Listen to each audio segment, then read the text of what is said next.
This podcast is supported by listeners like you. We're grateful for your tax-deductible donation at newthoughtphilly.org or the link in the episode description. A practical prayer is a prayer that works. These discussions between Reverend Bill Marcioni and Carol Lawrence dive into the details of how it works and how to work it. Reverend Bill is a New Thought minister and the author of Practical Prayer for Real Results. Your new life begins with a new thought. Carol Lawrence is on a spiritual quest, finding the New Thought teaching after decades on the pulpit in 3 different traditional denominations. I've got some questions. Together, they're exploring the philosophy and activities that come together from many of the world's religions to create the practical spirituality that is New Thought.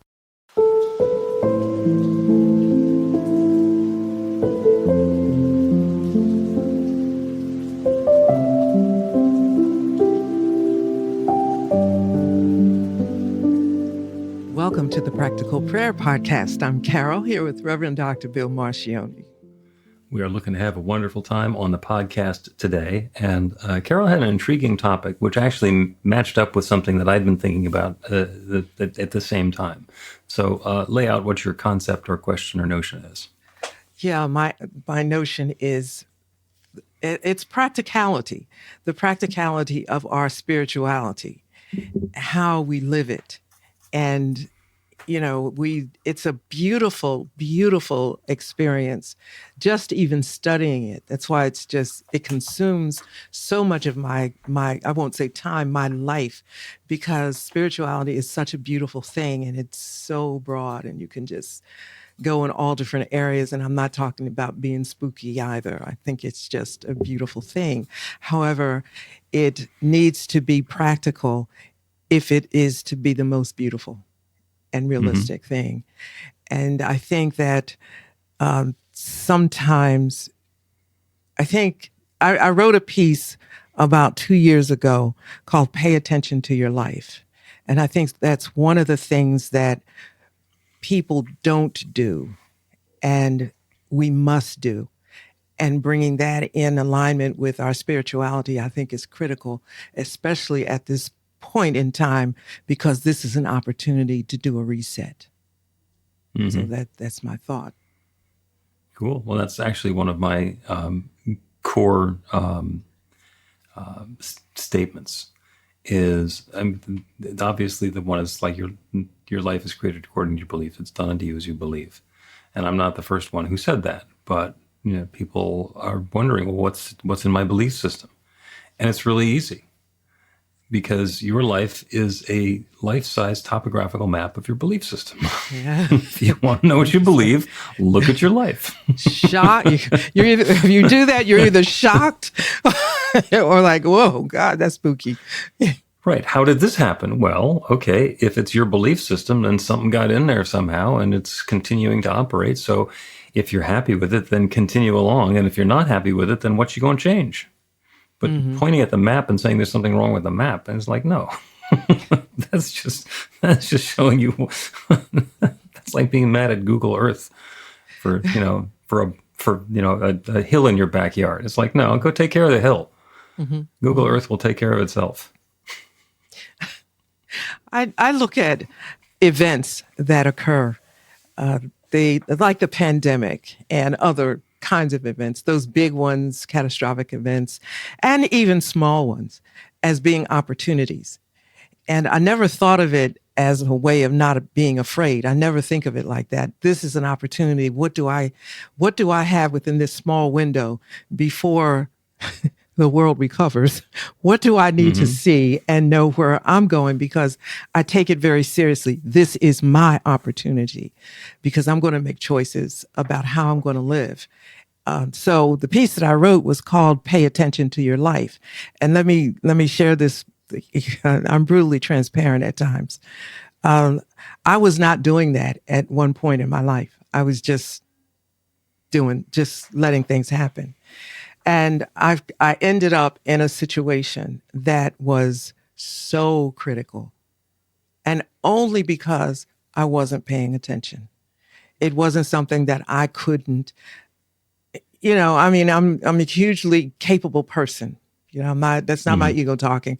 I'm hugely capable. And listen, I'm good and grown.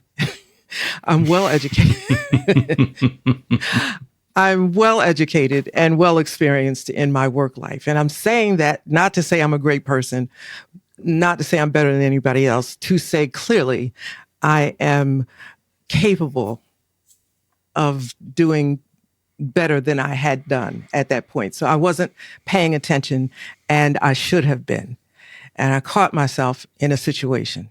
So I said, okay, I'm going to, do what I need to do to back up and reset. Wonderful. Life is great, but I will never, ever do that again.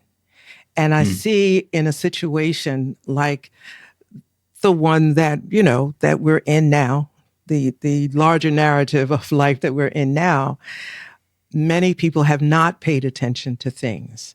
And then you have a, oh my God moment.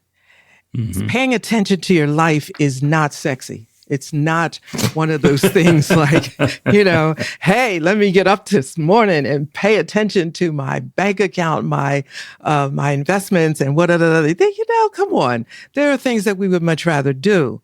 But when you don't do that, life keeps going on, things keep going on.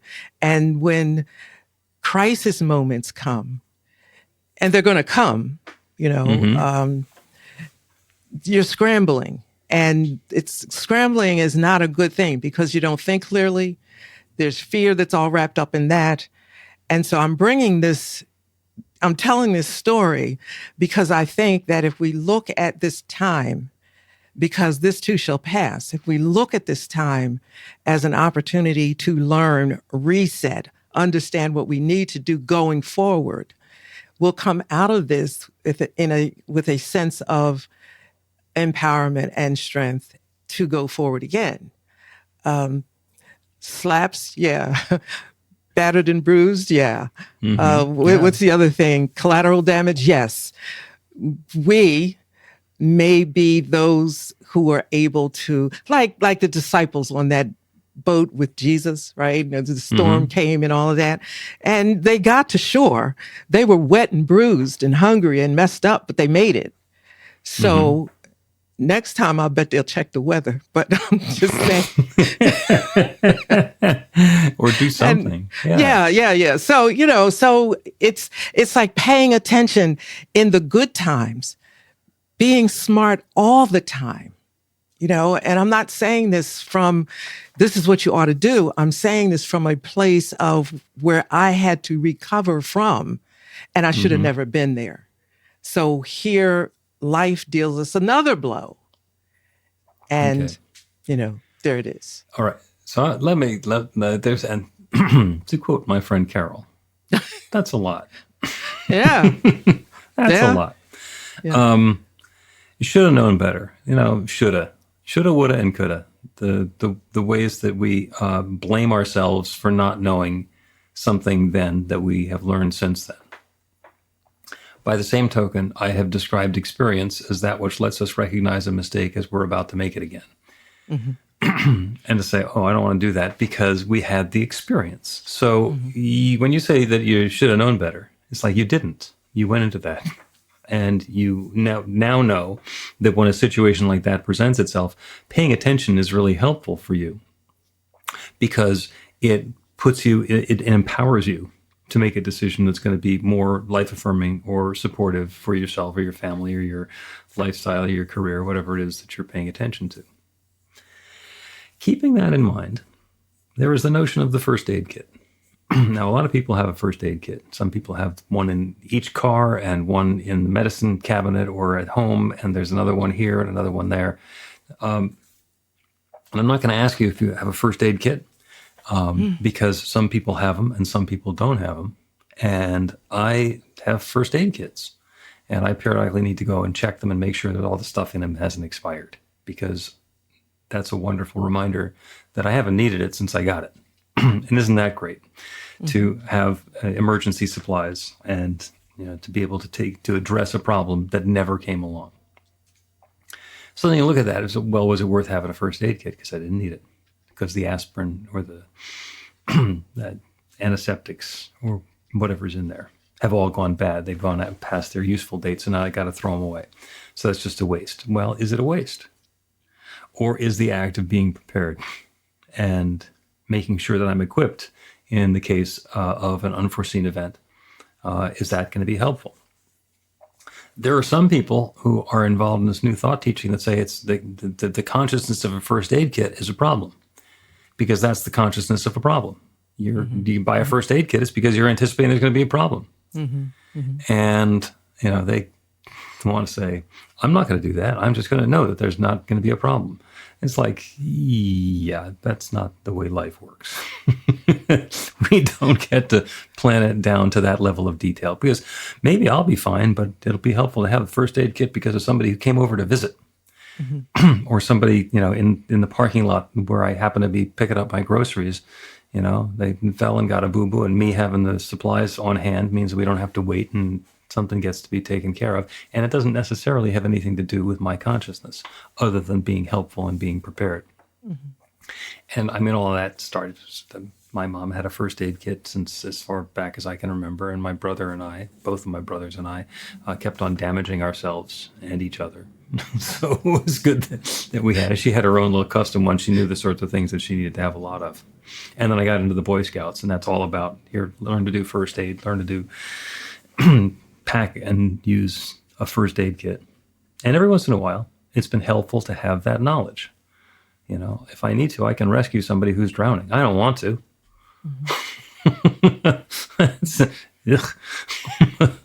But if push comes to shove, it's nice to know how to do that. And then there's the notion of getting more a little to the point of what the medical profession calls triage. So triage is when you look at a situation and you make some immediate evaluations about it. And triage is basically, these are the people who can wait. These are the ones that need to be attended to immediately. And these are the ones that we can't save. Well, that's pretty grim.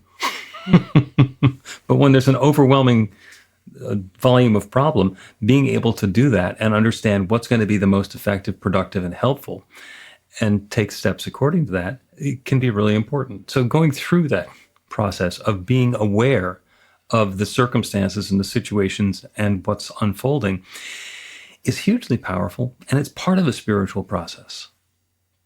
Because I can know that I am fully prepared for a problem and that the problem never needs to arise.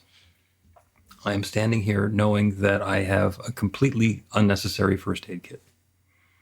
And the universe says, yes. You want one with extra large bandages? Spirit tells me to get extra large bandages. I'll get it. I'm not going to need them, but I'll have them. I want to go back a couple of paragraphs with the shoulda. No, Shoulda, that's all right. the way back. Yeah. Because we've gotten to that intersection before. And I agree with you about it shouldn't be punitive, catching yourself with, you should have known better. I don't think that it should be punitive.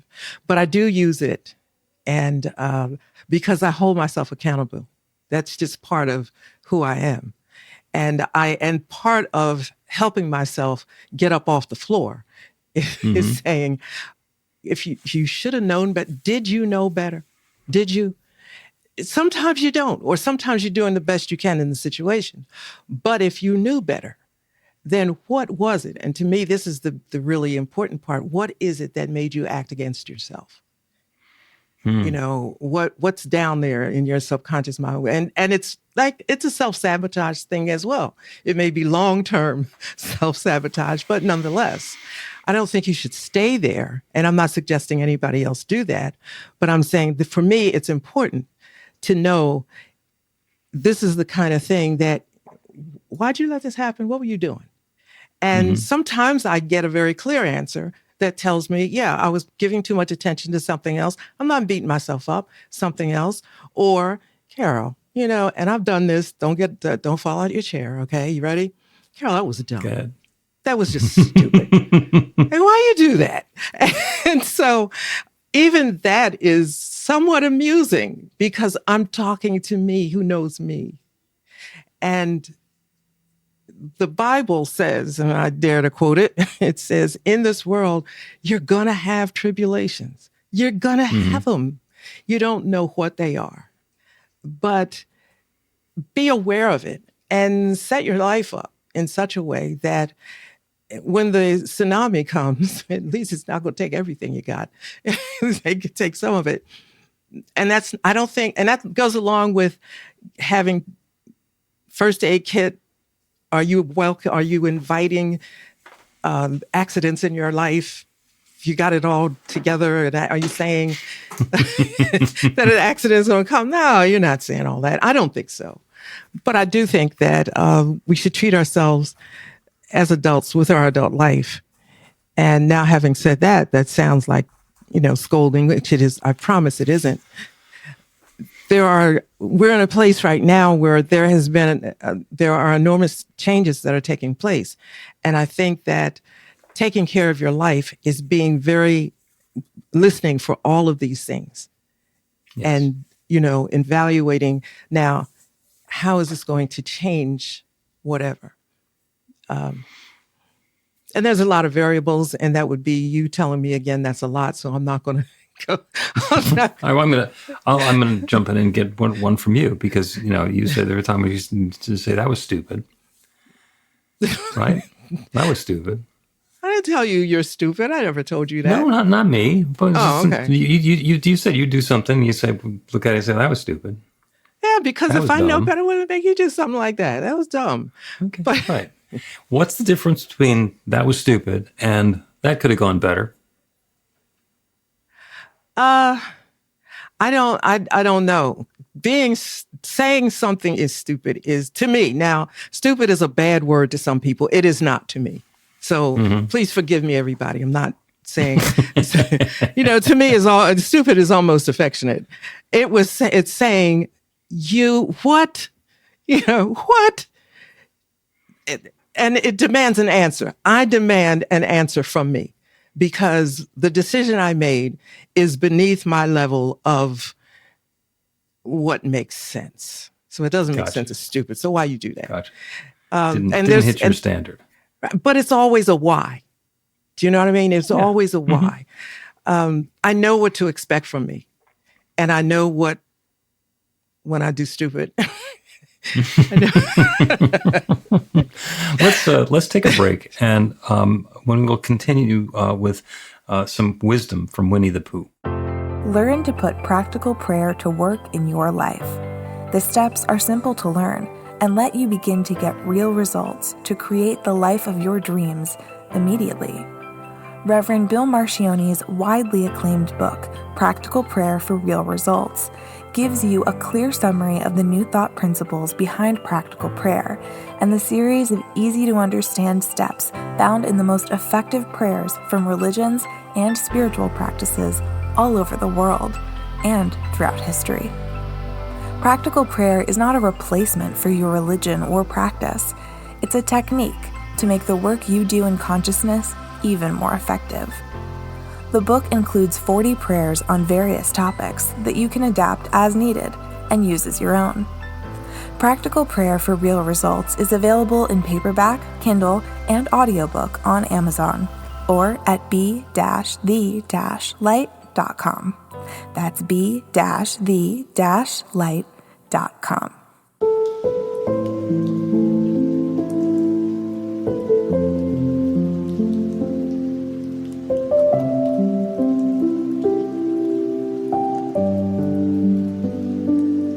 Welcome back to the Practical Prayer Podcast. I'm Carol. We're here with Reverend Dr. Bill Marcione.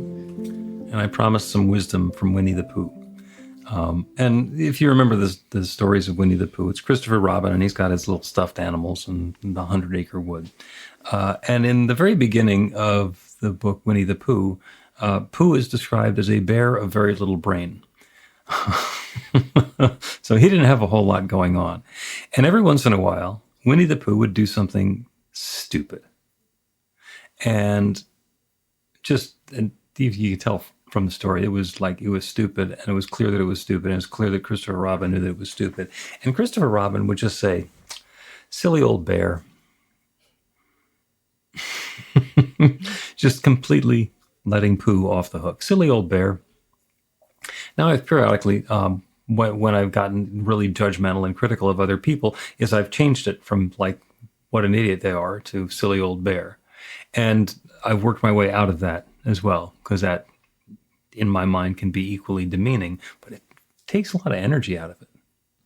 And if I do something that's particularly ill-advised, and instead of saying something like I was stupid or, oh my God, what an idiot, I can't believe you did that, you fool, I just say, silly old bear, stumbling through life and making a poor choice. It changes the energy of it. And mostly what we want to do is we want to leave room in our practical approach to life for spirit to participate. And if we're so busy judging what's going on and trying to figure out ahead of time what we need to do, then we can be completely overwhelmed and paralyzed and not leave any room for spirit in there.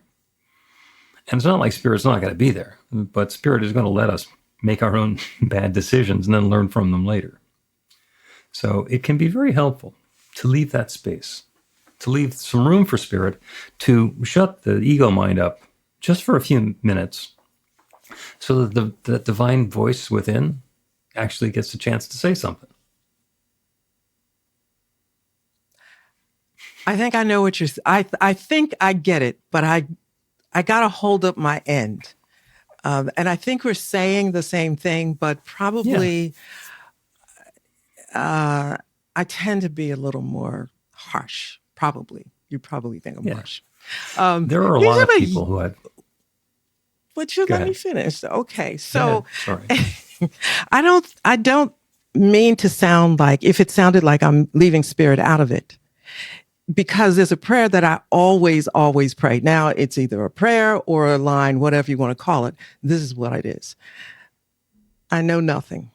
Now what can I know? Yep. Now, so that leaves huge room for spirit to tell me anything, but it is important to me to acknowledge where I am at this point and how I got here, because if not, it could get me again, or I could allow that to get me again. I'm responsible for myself, in terms of the co-creative process or journey or whatever however you wish to state it. And I cannot downplay it when spirit has given me so much. I'm responsible for that which I've been given. And I need to hold myself accountable for that, because I'm going forward. And I need to be able to go forward with a sense of confidence in myself, even though I'm saying, I know nothing. Now, what should I know? Because right now I look at this the larger narrative that we're in now as an opportunity. And so I know nothing means show me what I need to know and how I need to proceed. And that's what I mean, Right. You got it. Like I do, sure. And beautifully said. And you're leading kind of in the same direction where I was going, because I have seen for a lot of people, especially with the overwhelm of what's going on in the news and the government and wars going on in various places all over the world, of people just saying, I can't deal with this anymore. I'm not paying any attention. So, and the high-minded, I'm so sophisticated statement is, yes, I'm just not paying attention to the news. And that's like saying, I know nothing, and I'm good with that. and the first part, I know nothing, is huge, because we let go of our attachment, our ego's attachment to thinking we've got it figured out. But it's part of a two-step. The second one is, now what can I know? And that invites in that awareness. I know nothing. I haven't been watching the news. I know nothing. Now what can I know? And if the voice says, turn on the ABC Nightly News, then do it. Pick up a newspaper. Look at the Associated Press, website or widget or whatever you want to. Just, what's going on? What needs my attention? What is the context for me continuing along in my oblivious little life? Exactly. Yeah. I know nothing, but now what can I know? That's huge. That is absolutely huge. Wonderful. It is. It's a deliberate releasing of your ego or stepping aside from it. I don't think that you can kill it, because it keeps cropping back up. But it's it's tightening the noose or the chain on it. And so I have 3 grown children. They don't live with me, obviously. I pretty much know their level of participation in the pursuit of knowing what's going on. Now, where we are now is going to affect everybody in some way. Yep. I don't know, but as you said, I pick certain things that I need to listen to based on, as best I can, how this is going to affect my life and those 3 little munchkins out there who are probably not paying attention. Right. So that's me feeling this is my responsibility. This is what I agreed to. This is whatever. And it doesn't go any further than that. Whatever I know, fine, but I see this as an opportunity to know, to allow Spirit to tell me going forward, what do I need to know? Because to come out the best way, on the other side, which is probably not the right way to say this, but this too shall pass. So when it passes, to be able to come out in the strongest way possible, preparing for life as it goes forward, because it's not going back. Things are not going to change. We're not going to suddenly now have a party line telephone and no computers. So every, nobody's giving back their smartphones. Yeah, that's nothing like, so every change, there's a little bit of something that's going to stay. We don't know what, but it's going to stay. How do I need to be intelligent in that moment? And this is the moment to gather that, to stop and say, Spirit, what can you tell me going forward? There are moments of fear and confusion. Yes, that's fine, and that's normal. But with that, can I take a deep breath and say, like, what news channel do I need to watch? What I need to me, that's taking care of your life, because this is the life we've been given. We are blessed and fortunate to live in this moment. So being responsible for this moment to me, is hugely important. So Amen. No scolding. I didn't scold anybody. No, he didn't scold. And it's the language that we use on ourselves. This is a wonderful exercise. Am I willing to say that out loud to other people? To somebody, a family member, to somebody who I just met, to a young child? Am I willing to use the same language with someone else that I'm using on myself? And if the answer is yes, then great. And if the answer is no, then okay, what's going on with that language? And why do I think I'm so tough that I can take it? And would it be reasonable to soften up on myself a little bit, to allow a little bit more space for the squishy? Man, I'm not saying you're doing it wrong. I'm just saying it's an exercise that's worth following. Yeah, listen, a lot of things are cultural. Let's just be clear about that. And so there are a lot of things that I will say that you might find harsh. And somebody else, in another place would laugh and say, Carol, that's crazy. So I know that, but I'm a grown up. I know what I'm going to say publicly, and I'll know what I'm going to say in offering to somebody else. If I say that, I'll look in the mirror and say, Carol, that was really dumb. That was really stupid. Don't go thinking I got self-esteem issues and all of that. It's just, I'm allowed to be me. And I know when it's not a good thing. And you know what? I'm not all that protective of people to an extent, but people are pretty smart. People know when you like them, when you love them, when you're speaking in a way that's not punitive or judgmental. They know. And I depend on that. And then I also am quite willing to say, I'm sorry, I didn't mean it that way. Or I'll give you a heads up. Look, this is going to sound rough, but I'm from West Philly, okay? And that's how.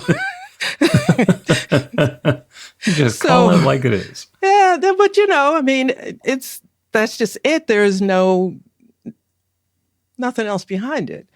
Would I stand in every place? No. I could tone it down. Depends on where I am and who I'm talking to. Okay. But for the most part, transparency is cool. Authenticity is is very welcome, I think. People are Yeah. able to And tell the difference. In most of the communication that you do personally, there's a huge context of ascended masters and more recent teachers and other perspectives to give some perspective and some gentleness to the message, even when it carries a little West Philly attitude. And that's important. That's hugely important. Because if you just come in there like Rocky, No, it feels different. No, people know. I think it's our responsibility as teachers, and it's not really a responsibility, it's just a part that goes along with it, to love people in such a way that they know that they're loved. That you're not just saying words, but they know that they are loved. And I was saying something to somebody recently, and I said something about scolding, and they said, no, I know I came for my scolding because I know you love me. And I laughed. I laughed about that because, authenticity is very important. And that's how people know that they're loved when they get to experience you that way. So I probably to Bill Marcioni, I might be abrupt. But I promise you I'm not. Yeah. Let's take another break, and you have queued up a perfect prayer to close the episode with.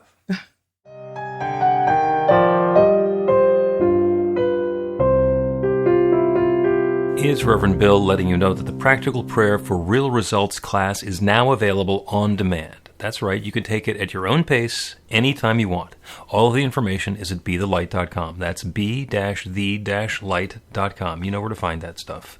The class is 5 lessons, broken down into 18 modules, and you can take them at whatever pace is comfortable for you. As you work through the process, it starts out with the theory, goes into the practice, there are experiential activities and exercises, and at the end of the program, you will wind up with an understanding of how practical prayer works, and a practical prayer for yourself that will work to create transformation in your life. And as you know, it works for everything.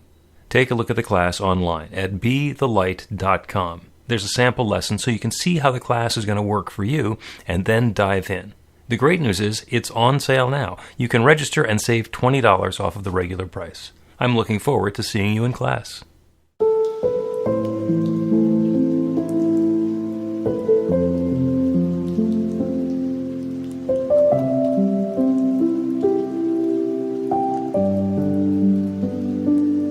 Welcome back to the Practical Prayer Podcast. I'm Carol, here with Reverend Dr. Bill Marcioni. Wonderful, wonderful conversation about spiritual practicality and practical spirituality, and that dividing line between what do we need to pay attention to and what can we let go of. And that, as far as I'm concerned, has queued up a prayer, a practical prayer for divine guidance. And it uses Carol's idea of I know nothing, now what can I know? And we can turn that into a meditation. So as we turn our awareness to that infinite creative power, that limitless intelligence, that divine creative source that creates everything, and identify that that divinity abides within, that is the source that has created everything, everywhere, everyone. So of course it abides within as well. And we can access that infinite intelligence. We can embody that limitless love. So as you breathe out, say, I know nothing. And allow yourself to be inspired. Inhale, what can I know? Let yourself be filled. What can I know? And then again, breathe out. I know nothing. Now what can I know? Breathe that in. This process is as close as your breath. Breathe out. I know nothing. Let go of all those thoughts and ideas and concepts and everything that you thought you knew, everything that your ego tells you it's in charge of. Breathe in. What can I know? And continue that process. And you can do that in the comfort and privacy of your own mind. And all you need to be doing is breathing. And by the way, you're breathing anyway. So this process is always available. I know nothing. Now what can I know? And that opens the way for that infinite intelligence, that divine creative source that creates everything, that still small voice within allows an opportunity for it to say something, to speak up in a way that can be heard. Because we're not just here, we're hearing, we're listening, we're opening that inner ear to the possibility that there's something worth hearing. What can I know? And let go. Let go of the concept that we already knew it. Even if we just got it, let it go. I got this wonderful idea. Let me let that go. I know nothing. And that makes room for an even better version of the idea in the next breath. And I know that infinite creative power that creates everything is engaging in this process. As we engage with it, it engages with us, bringing more insight and guidance and wisdom and understanding and awareness of exactly what is ours to embrace, to engage with. And exactly that which is ours to release, to let go of, to stop paying attention to stop putting energy into. That guidance is unfolding right now for each one within the sound of my voice in our own particular way.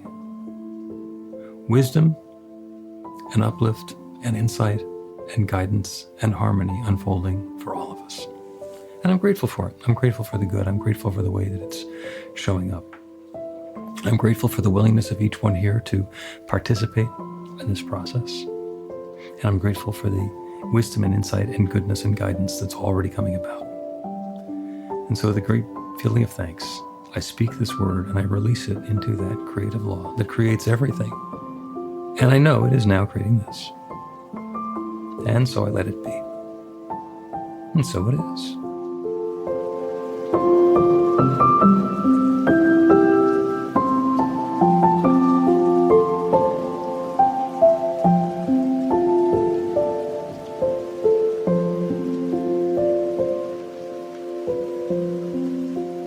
The Practical Prayer Podcast with Reverend Bill Marcioni and Carol Lawrence is a production of BeTheLight.com. be-the-light.com. Where you can find more information about practical prayer for real results. Our theme is by Music of Wisdom. You can learn about the spiritual community of New Thought Philadelphia with daily guided meditations, Weekly celebrations of spirit, and Reverend Bill's classes in practical spirituality at newthoughtphilly.org.